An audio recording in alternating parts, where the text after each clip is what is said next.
আজকের সমাবেশের যে দাবিগুলো আমাদের 6 দফা দাবি আমরা উত্থাপন করছি সরকারের কাছে, সেই দাবিগুলো আমরা মান করছি। বন্ধুরা আমার, আমরা মনে করি যে বর্তমান সরকার সংখ্যালঘু সম্প্রদায় তথা দেশের জনমালের নিরাপত্তা দিতে সম্পূর্ণভাবে ব্যর্থ হয়েছে। আজকে রংপুর হত্যাকে প্রকৃতি সত্যকে আড়াল করে, প্রকৃতি সত্যকে ধামাচাপা দিয়ে একটি মিথ্যা কল্পকাহিনী জাতির সামনে উপস্থাপন করা হয়েছে, যেটা অনেকে জজ মিয়া নাটকের সাথে মিল পাচ্ছে বলে এটা অনেকে আমাদেরকে জানিয়েছেন এবং বিভিন্ন জায়গায় রাস্তাঘাটে চার দোকানে সেই বিষয়গুলো আলাপ হচ্ছে। আমরা মনে করি মাননীয়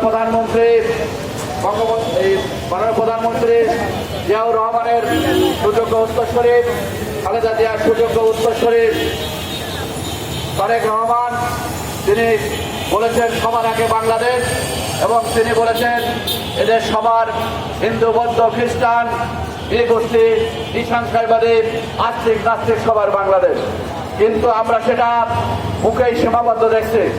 দীর্ঘ 6 মাসের এই সরকার ক্ষমতা হারানোর পরেও আমরা দেখেছি সংখ্যালঘু নির্যাতন বন্ধ নেই, জমি দখল থেকে শুরু করে পটবন্ধের হামলা ভাঙচুর এবং একের পর এক অস্বাভাবিক হত্যাকাণ্ড, যেগুলোর আমরা চাই অনতিবিলম্বে সুষ্ঠু প্রকৃত তদন্ত করে এগুলো আইনের আওতায় এনে দৃষ্টান্তমূলক শাস্তির জোর দাবি জানাচ্ছি।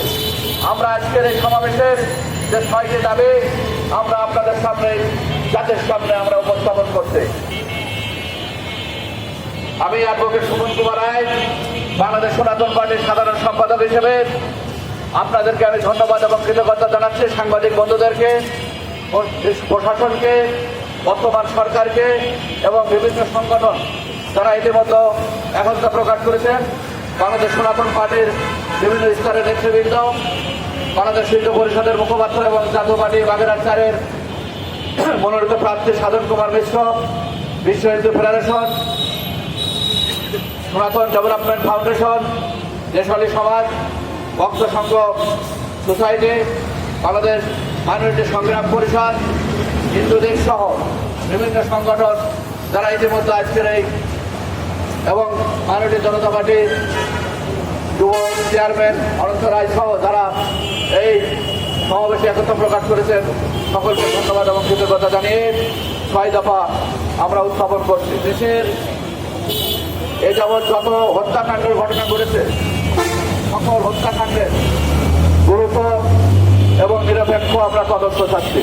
কারণ আমরা দেখেছি রংপুর হত্যাকাণ্ড, এটা আমাদের সামনে এসেছে, এটা হচ্ছে আলোচিত হত্যাকাণ্ড, এরা অসংখ্য হত্যাকাণ্ড যেগুলো ধামাচাপা দেওয়া হয় প্রশাসনের অর্থের বিনিময়ে অথবা বিভিন্ন নতজানু প্রভাবশালী ব্যক্তির কাছে নতজানু হয়ে অসংখ্য হত্যাকাণ্ডর বিচারহীনতা আমরা দেখতে পেয়েছি। কিন্তু রংপুরের ঘটনা হয়তো সবার সামনে এসেছে, অনেক ঘটনা আপনাদের সামনে আসে না, কারণ সেগুলো হয়তো মিডিয়া প্রকাশ পায় না, কিন্তু আমরা আইনজীবী হিসেবে এটা আমরা দেখি। সেই জন্য আমরা দেশের সকল হত্যাকাণ্ড আমরা দ্রুত নিরপেক্ষ তদন্ত দাবি করেছি। প্রকৃত আসামিদের দ্রুত গ্রেফতার এবং দ্রুত বিচার ট্রাইব্যুনালের মাধ্যমে বিচার নিষ্পত্তি এবং দোষীদের দৃষ্টান্তমূলক আমরা শাস্তি দাবি জানাচ্ছি। শুধু রংপুর না, সারা বাংলাদেশে রামেছা থেকে শুরু করে সকল হত্যাকাণ্ড আমরা বলেছি প্রকৃত আসামিদের দ্রুত গ্রেফতার করে দ্রুত বিচার ট্রাইব্যুনালের মাধ্যমে বিচার নিষ্পত্তি এবং দোষীদের দৃষ্টান্তমূলক আমরা শাস্তির দাবি জানাচ্ছি।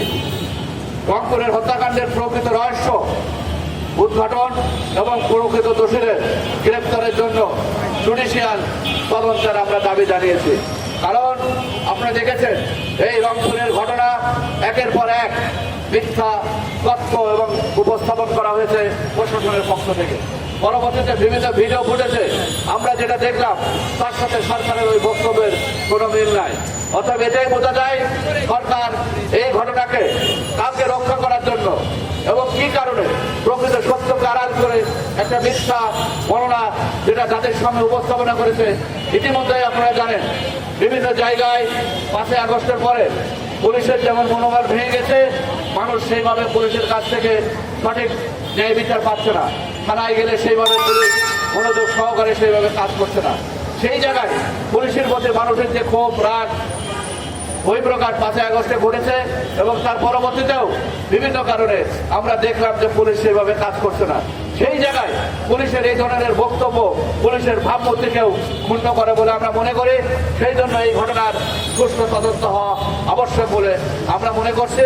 সেই জন্য আমরা সরকারের কাছে জুডিশিয়াল তদন্তের জোর দাবি জানাচ্ছি। বন্ধুরা, সম্প্রতি আমরা দেখতে পেয়েছি চুরি, ডাকাতি, ছিনতাই এবং সন্ত্রাসী কর্মকাণ্ড ব্যাপক আকারে বৃদ্ধি পেয়েছে। মানিকগঞ্জ থেকে শুরু করে বিভিন্ন জায়গায় আমরা দেখলাম যে 72 বছর বৃদ্ধ বয়সে মানুষকে পিটিয়ে স্বর্ণ অলঙ্কার লুট করা, বিভিন্ন স্বর্ণ দোকানে চুরি, ডাকাতি, হত্যা এবং হত্যার পর ধর্ষণের মতো ঘটনা ঘটছে। এতে বোঝা যায় দেশে আইন শৃঙ্খলা পরিস্থিতি চরম অবনতি ঘটেছে। আমরা সরকারকে অনুরোধ করব অনতিবিলম্বে এই আইন শৃঙ্খলা ফিরিয়ে এনে দেশের জনগণের যানবাহনের নিরাপত্তার বিধান করবে। আমরা দেখতে পেলাম বিভিন্ন জায়গায় উগ্রবাদী এবং মৌলবাদীর তৎপরতা। আমরা দেখেছি রথযাত্রার দিনকে মতিঝিলে কিভাবে বোমার বিস্ফোরণ থেকে সেখানে বেঁচে গেছে এবং বিভিন্ন জায়গায় খাবারে বা ধামরাইও আমরা দেখলাম যে একটি বোমার বিস্ফোরণ হয়েছে। আমরা অনেক জায়গায় নিউজে দেখলাম যে চীনা দূতাবাস উড়িয়ে দেওয়ার মতো হুমকি দেওয়া হয়েছে। অতএব কারা এই ঘটনার সাথে জড়িত, সেটা যে ধরনের উগ্রবাদী হোক, আপনারা বলবেন যে হিন্দু উগ্রবাদ হোক, মৌলবাদী হোক আর উগ্রবাদী হোক, যারাই হোক না কেন, যারাই অপরাধী হোক না কেন, সে যে ধর্মের হোক, ধর্মের বিচার না করে রাজনীতির ট্যাগ না লাগিয়ে তাদেরকে অনতিবিলম্বে তাদেরকে কঠোর হস্তে দমন করার জন্য আমরা সরকারকে অনুরোধ জানাচ্ছি এবং বাংলাদেশ সনাতন পার্টি সহ সংখ্যালঘু সম্প্রদায় সেই ক্ষেত্রে আপনাদের পাশে থাকবে বলে আমরা আজকের এই সমাবেশে প্রতিশ্রুতি দিচ্ছি। বন্ধুরা আমার, আজকে সংখ্যালঘু সম্প্রদায় সহ 6 নম্বর যে আমাদের দাবি, সংখ্যালঘু সম্প্রদায় সহ দেশের সকল নাগরিকের যানবাহন এবং ধর্মীয় স্বাধীনতার পূর্ণ নিরাপত্তা নিশ্চিত করার আমরা দাবি জানাচ্ছি। আমরা কিছুদিন আগে দেখলাম ফরিদপুরে গণেশ পূজা করতে বাধা দেওয়া হয়েছে। বিভিন্ন জায়গায় যখন আমরা কোনো পূজা অর্চনা করতে যাই আমরা